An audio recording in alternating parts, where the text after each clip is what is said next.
agora na pista. Vai zerar o cronômetro. Puta que pariu.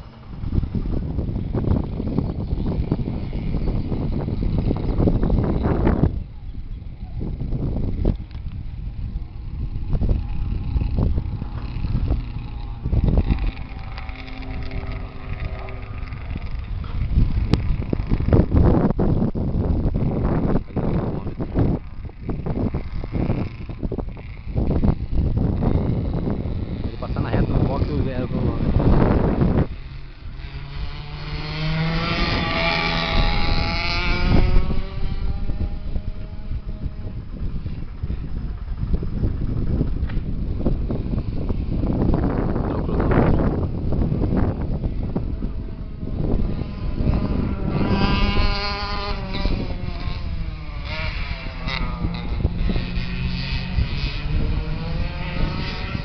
Embaixo na reta, curva embaixo, curva mais aguda agora no final da reta, início da reta.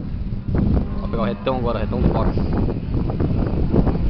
No box nós temos 35 segundos, 36 segundos, retão do box, potência máxima, potência máxima do motor, parila, reta dos box, essa cena, 47 segundos.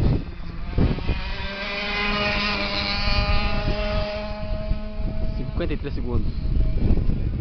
Volta.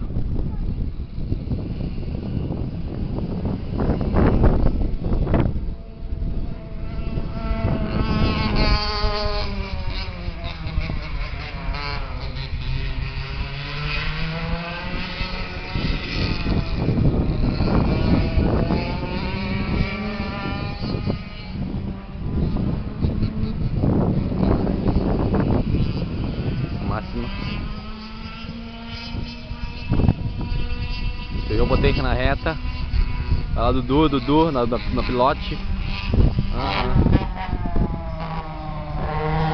Vai que abriu o cano, vai que abriu o cano. Abriu o cano.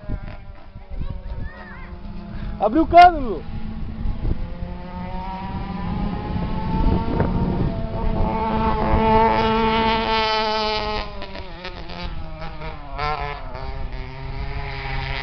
$52 segundos da primeira volta, 48 segundos da segunda volta. Passou 4 segundos no primeiro treino. Grande Prêmio de Tarumã. Ó, estamos com a terceira volta do piloto. Lá vem ele, pegando potência na reta, com a potência do motor, berrando na reta. Aí vem ele. Grande piloto.